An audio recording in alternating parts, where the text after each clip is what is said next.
Hey everyone, in this episode, Ben and I, we kind of put our tinfoil hats on. I'm just saying in the beginning, we talk a lot about methadone and we get into the weeds a little bit as to why we think people are going down this path at all.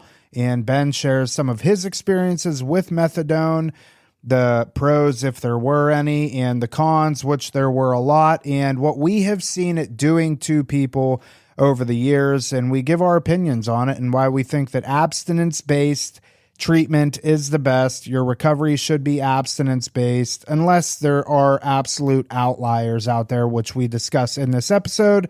Enjoy the show.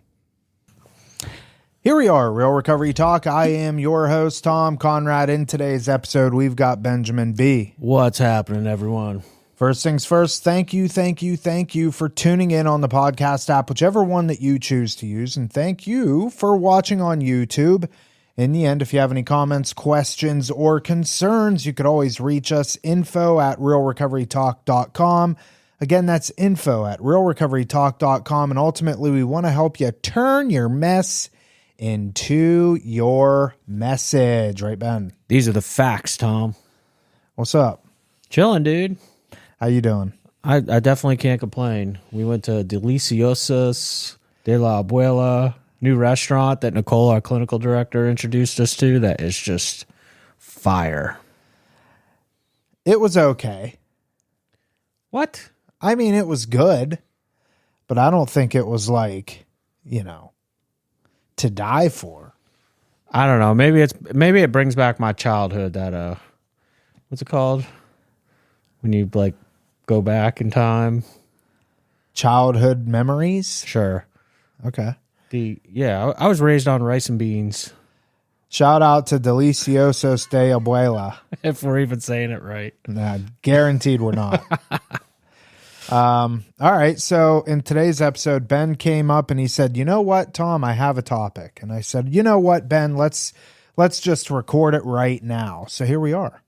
Yeah, and I'll start off by saying this one's not intended to be like a conspiracy theory. I just like to kind of throw everything out there, food for thought, if you will, to get people thinking. And we just recently did a podcast with a gentleman named Tyler, and he kind of touched on his past history with medically assisted treatment. And he mentioned a couple things, and then the way that this topic came about for me, I'll leave the gentleman unnamed, but I know a guy that, was a really big part of my AA fellowship down here in Florida for about 8 years, and he moved to the Northeast, specifically Massachusetts. I won't say where, in Massachusetts, but we keep in touch on a daily basis. But anyway, he sent me a text message because he is almost done with school to be a therapist, specifically in addiction, substance abuse, mental health. And he went and applied for the corrections, something along the lines of he had to do an orientation at the jail where, he's going to be helping out with the substance abuse side of things, if you will. But he sent me a couple text messages that I think he was feeling a bit discouraged about. And, it's good I will say this, on the bright side, it's good to have a guy like him up there that, just to be frank, brings a really good solution, an abstinence base. And we've made it very clear on the podcast, if you have a history of listening to us, you know that we believe medically assisted treatment has its place with the proper client, the right, I don't know, what age group, depending on the history, it shouldn't be readily available to absolutely anybody at any given moment. Yeah, in the simplest example, we won't go get crazy on this right now because we've covered it 1,000 times on the podcast, but you don't give it to a 18-year-old that's literally been maybe on Vicodin for 3 months and ended up in treatment. You give it to the guy that, been shooting dope for 30 years. And, and also it's used in detox. Again, it has its appropriate places. That's not what this episode is about. Go back and listen to the other ones that we've talked about, Suboxone, Methadone, and all the above, Sublocade, if you want our insight on that. But he sends me this text, Tom. It says, I'll paraphrase some of it to not read it all, but orientation today. The individual that did the presentation for MAT program for the jail said, abstinence is very rare and almost impossible. So we helped them by setting them up on methadone. He responded, I almost cried. By the way, she's paid by the government methadone program. And then he goes on to mention, down here in a nutshell, down here in South Florida, we have a solid recovery community where the message is very, very clear. When you go to a meeting, they tell you that the meeting is the meeting, but you have to go to the meeting to be introduced to the program. Work the program, work the steps. Just going to meetings is not participating in 12-step, if you will. It's kind of like getting a gym membership and then showing up to the gym but not touching a single weight or a treadmill or anything. I'll equate it to that. That was kind of his point. But then he goes on to say, give me 1 second here. I mentioned back, I said, well, oh man, that's sad. And in school I learned back when we were in college, what was that, 10 years ago? I don't know. Decade ago? Yeah. One of our teachers, I believe it was in the pharmacology class, was talking about how cheap methadone was to make. It's literally cost pennies to manufacture methadone, specifically Roxane, stuff along those lines. The liquid methadone costs pennies to make. There's a huge profit margin, even though methadone is sold cheap. Back in the day at our place, when I was on methadone, I think it was $10 $12 a dose. It went up over time. I think at one point I saw $16 somewhere, but a day. That's a huge profit margin if it costs pennies to make. But he responds back, that's huge money.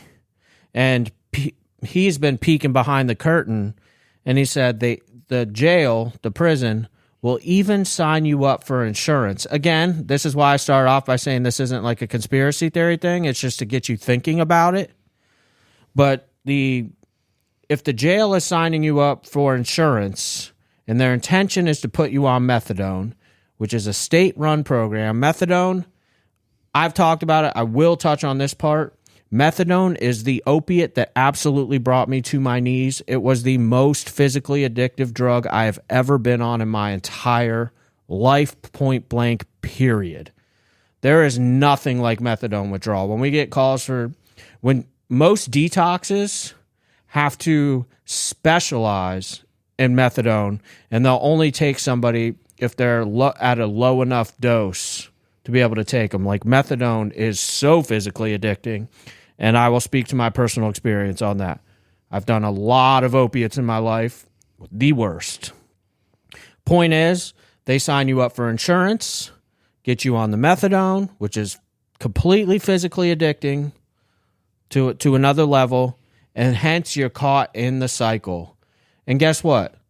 Who pays for that insurance if they're in jail or they're in prison? The taxpayer dollar. So literally, it's like a funnel from taxpayers are basically allowing the government to make more money, if you will, if it's a government-run program. It's just another way to take money from the taxpayers and funnel it into, honestly, something that's sad. Now, is there times where methadone might be a good solution for somebody that's been addicted for a really long time and it's going to be the best quality of life they've ever had? Sure. That's not what this episode's about. But start thinking about that. So I looked it up. I did a Google search here, and drugs.com, which is, it's a reputable website, I think. Methadone is a member of the opioids drug class and is commonly used for chronic pain, opiate withdrawal, and pain. Brand names for methadone include Methadose and Methadose sugar-free. Never heard of that. I just know it as methadone. The cost for methadone oral tablet, 10 milligram, is around $21 for a supply of 100 tablets. So $21 for 100 10 milligram tablets. That seems pretty cheap. And that depends on the pharmacy that you visit. Quoted prices are for cash paying customers and are not valid with insurance plans. This price guide is based on using the drugs.com discount card, which is accepted at most U.S. pharmacies. Injectable solution, 10 milligrams, methadone injectable solution, $445 for 20 milliliters. I have no idea how much that is. Sounds like a lot. Oral concentrate, it's $25 for 30 milliliters. Oral solution. So it goes, just point is, it is cheap. But I do think, so if I understand you correctly, this gentleman works inside the jail and they are actively putting people on methadone, in a nutshell. Yes, but also saying up front, what got this conversation going with him was this person that is the head of it saying abstinence is near impossible. And this person that heads this department works inside the jail? Yes. Yeah. So, I think, and, I'm going to put my tinfoil hat on. If I'm somebody that's working inside this jail and I'm in charge of this program, I'm also looking at what's going to keep the peace inside the jail. You put a bunch of people that they're not in jail because, who knows, but generally speaking, people that are in jail because they did something wrong. They don't now you have the people that, got caught up in something, whatever, but the vast majority of people could be violent crime, drug-related charges, alcohol-related charges. They have anger issues, mental health issues, so on and so forth. I'm not saying that this is right or that I think that this is something that is right in general, but I do think that there is a part that plays in here. We know that it's probably not the best thing to do, but it's what's going to keep people from shanking people, in the shower. You know what I mean? So that is a very good point to bring up. I'll also put on my tinfoil hat too, Tom. Okay. Matching tinfoil hats. And I don't think that's a conspiracy. No. I think there's relative. Go ahead. I just want people to start thinking about this stuff. Yeah. And come to your own conclusions. You brought up the point of keeping peace in the jail. That's a good point. In theory, you would think a bunch of people on methadone, if there's zombied out all day, maybe calmer. I can only relate to being on methadone on the streets, so I wasn't calm. But maybe in jail? I don't know. Be vegged out. But the part that I want to touch on, I want to take it a step further. The recidivism rate. So think about this. You put somebody on methadone, generally speaking, they're coming out of jail or prison. How much resources do most people that have been in jail a significant period of time or prison have? They have a lot of resources? No. Well, what do you mean? Ask that again. Do people that have spent a significant time in jail or prison generally get out with a lot of resources at their disposal? No. So think about this. Maybe it keeps the peace in the jail. Maybe that's a thing. That was a good point. However, come release date, you are completely physically addicted to methadone. And the way that I understand and have experience with methadone programs, when you're released from jail or prison, you have to go to that clinic daily. Yeah. Now, most people released, they don't have a job. They don't have two nickels to rub together.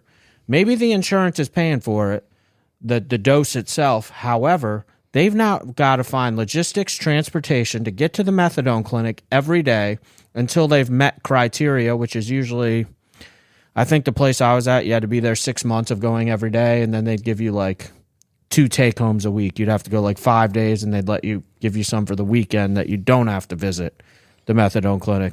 And over the course of time, eventually, once somebody's been there for years, they only have to check in like once a month or once every 2 weeks, and they just give them a whole month's worth. But it takes years to earn that quote-unquote privilege.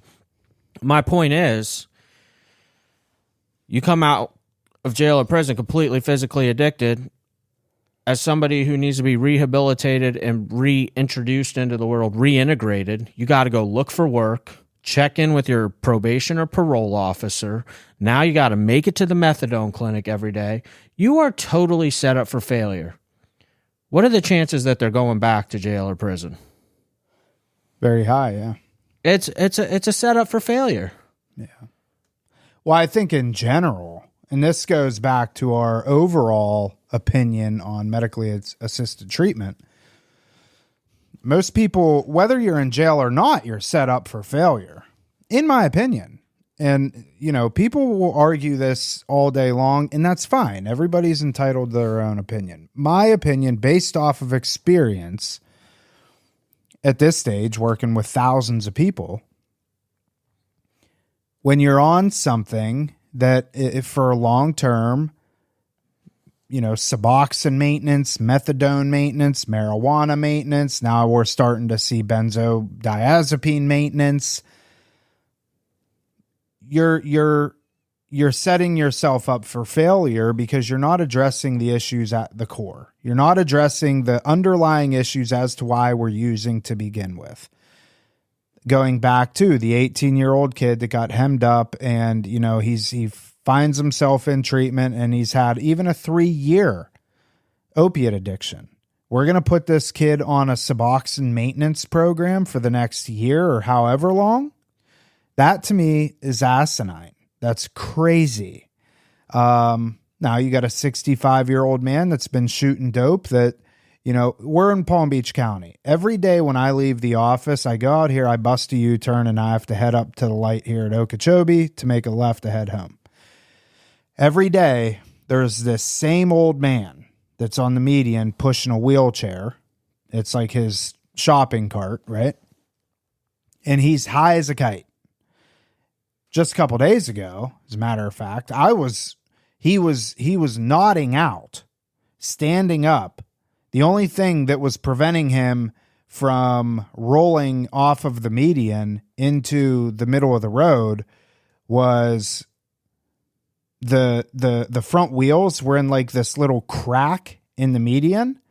And I was legit getting ready to have to jump out of the car to go and tackle this guy because he was going to get run over by a car. And then his hat fell off and he woke up. High as a kite. This guy, okay, let's put you on Suboxone for the rest of your life. I don't care, because this dude is knocking on death's door. Yeah. No, I agree with that 100%. The other part, I didn't want to read the whole text message. You know, it's kind of long. We're going back and forth for a while, so I just picked out the key parts. He did say along the lines, South Florida is not the norm. Like, in essence, like our recovery community down here, the way that we do things, I wish the rest of the nation would catch on. I really do. And I'm not saying there's not other pockets. I've heard similar things about parts of California, Texas, Minnesota.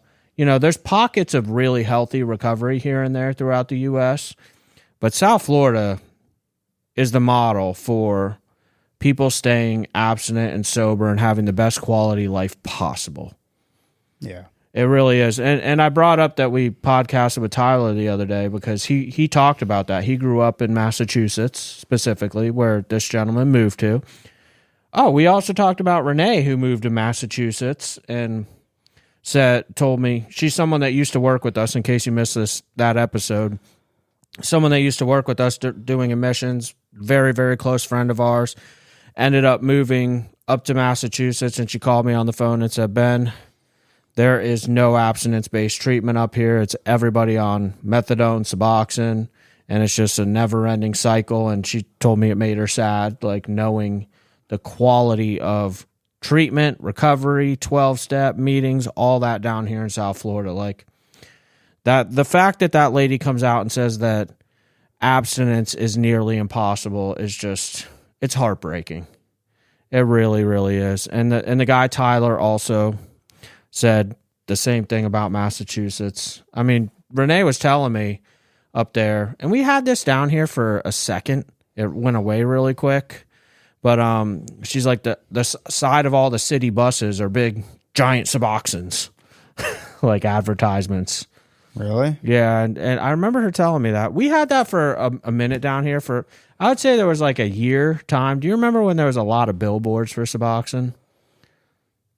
No, but I wasn't really looking for Oh, them. I was always paying attention. But like, it went away down here. Nobody puts billboards up for Suboxone anymore because, frankly, we have such a healthy recovery community. I imagine that their advertising wasn't as effective here, where people are truly staying sober, abstinent, and having the best quality life possible. Yeah, in sunny South Florida, why wouldn't you? You know, Facts. Get people down here. They get on these programs, and they just it becomes a revolving door. It really does. You know, you come down here to get clean and sober, and you end up in some sort of Suboxone maintenance program, and it becomes the norm for you. I've seen people that have been on Suboxone that came down, no intention on getting on a Suboxone maintenance program because they didn't even know about it, and end up on one by accident and love it. And now they're on Suboxone maintenance for a year and a half, 2 years, 3 years. And then they finally realize, oh, this isn't good. And then they reach out to us and we're like, yeah, dude, sorry, you got to go back to detox. Now you got to go to detox off of the Suboxone, and then you can come here and do an abstinence-based program, you know, free of any mood and mind altering substances. I don't know. To me, I don't understand why people don't want to go that route right off the rip. But, you know, I don't know. Some people, I think it's laziness. I think that people, you know, depending on the severity of their addiction, they are so hopeless. You know, I've been down this road a dozen times. I can't not use something, you know, and it's like, really? If you end up at a program like ours, you know, a small program, you're with us for a long period of time. We really tend to your every need for the most part without enabling, show you the ropes, give you the tools, give you the support. You have fun, you know, move around some weights, do some fitness, go out, swim, see what Florida has to offer you. People love it. I'll tell you this, and this is just me. I'm just sharing my experience. I know people have other experiences. But when you just said what you said, I was thinking about it, where why would somebody come down here and want to get on Suboxone or Methadone or whatever the case is? I was thinking back. I never had my own idea of wanting to get on Suboxone or Methadone. I went to treatment like, I'm getting sober. That's the only thought that I had. I'm getting clean. I'm getting sober. I just need this misery to end. Every time that I got on Suboxone or Methadone, it was because a professional suggested it to me. Yeah. And as an addict, whether it was my intention or not, as soon as a professional says, ooh, you're a perfect case for methadone, Ben, I'm like, ooh, I think you're right. Yeah. You know, like, yeah. It's as long as a doctor says that it's okay, then it's got to be okay. I remember one of the worst decisions of my life looking back, and it's funny because I remember this day very clearly. I remember I was wearing my Chevelle sweater. Remember being at that methadone clinic day one. So I had just finished a 28-day detox. I was locked in a hospital. It was the third floor of a hospital in Fridley, Minnesota. You were not allowed outside. Like, you peered out the windows at a hospital parking lot for 28 days straight. Everyone else stayed shorter. I don't know. They had me on the long-term program, I guess. But I was completely clean at the end of that detox. 100% clean. Went through a nasty withdrawal. And specifically, I may have mentioned this a long time ago on the podcast, but my mom actually went in to visit with the head medical doctor of this detox program on the 3rd floor of this hospital, and she told my mom, Ben needs to go on methadone. He's definitely going to die. Like, he's that guy, you know. And I remember I'm completely clean from everything. Feel good physically. And when the methadone program became an option and I agreed to go there, I remember my mom driving me to the methadone clinic. And I remember just about to walk in, and I'm like, I was thinking to myself, I'm about to go back on an opiate. I'm like, I feel good today. And I just walked in that door and went with it. But in my head, and I never spoke up, something was telling me this is wrong. And that was the worst. The methadone program, I will say, was the worst drug experience of my life when it comes to a substance. Wow. And I think that goes to show, too, your mom, you know, uneducated, not knowing. At that point, though, I see where my mom was coming from, though, too. The goal was just to keep me alive at that point. Yeah. In her mind. You know, we talked about it before where you had me mention how she had, like, accepted I was already dead, and she was just going to, anytime she was with me, she was going to treasure that moment, whether I was high or not.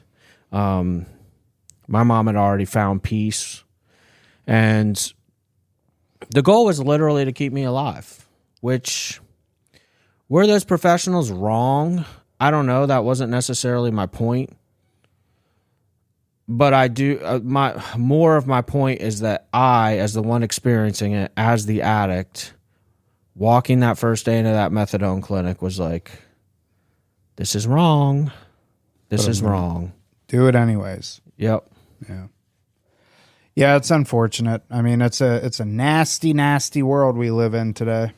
Yeah. It's wild, though, too. Again, like the way that we open this up. Not trying to make it a conspiracy theory, but think about some people are in it for the money. The pharmaceuticals, some state employees, but then you've got employees that work in that system that have good intentions that are trying to make a difference in a system that's screwed up. You have the taxpayer dollars paying for the insurance that pays for the methadone, that supports the quote-unquote nonprofit where people are making salaries. There's no such thing as nonprofit in my world. People are making a living opening nonprofits. Therefore, right. I mean, I understand, like, people open them with the intention of just making what they need to get by, if you will. But there's some nonprofits out there, too, that have been used in the wrong ways big time. We've seen that nationwide, too, with the client brokering stuff. You know, people will open a not-for-profit through a church. Next thing you know, they're getting their door kicked in by the FBI for client brokering and insurance fraud and all that stuff. So, you know, there's good players, there's bad players. I'm not trying to say everything's bad. That's not the point of this. Just to get you thinking about it. You know, that sometimes the system is set up in a way that can be very negative for someone and get them in the, I don't know, the mouse wheel. What's that? The hamster wheel? Hamster wheel. Yeah. Yep. That's right. Well, I think in the end, just go abstinence based. You're going to be far, far better off. Yes, I will agree with that for sure. With the number of cases Tom and I have seen, I kind of insinuated that we would try to leave our opinions out of this maybe a little bit, but between the two of us, we've seen thousands of cases at this point. We have lived experience at this point. Like, abstinence base, if your goal is more than just keeping someone alive and giving them the best life they can possibly have, abstinence is the way to go. That's right. Amen to that, Tom. Is that it? Yeah, I'm good. All right. That is it for this episode of Real Recovery Talk. Thank you for tuning in. In the end, if you have any comments, questions, or concerns, you could always reach us, info@realrecoverytalk.com. Again, that's info@realrecoverytalk.com. And ultimately, we want to help you turn your mess into your message and go to Facebook and join our support group, Real Recovery Talk Support Group. That is it. We will see y'all later.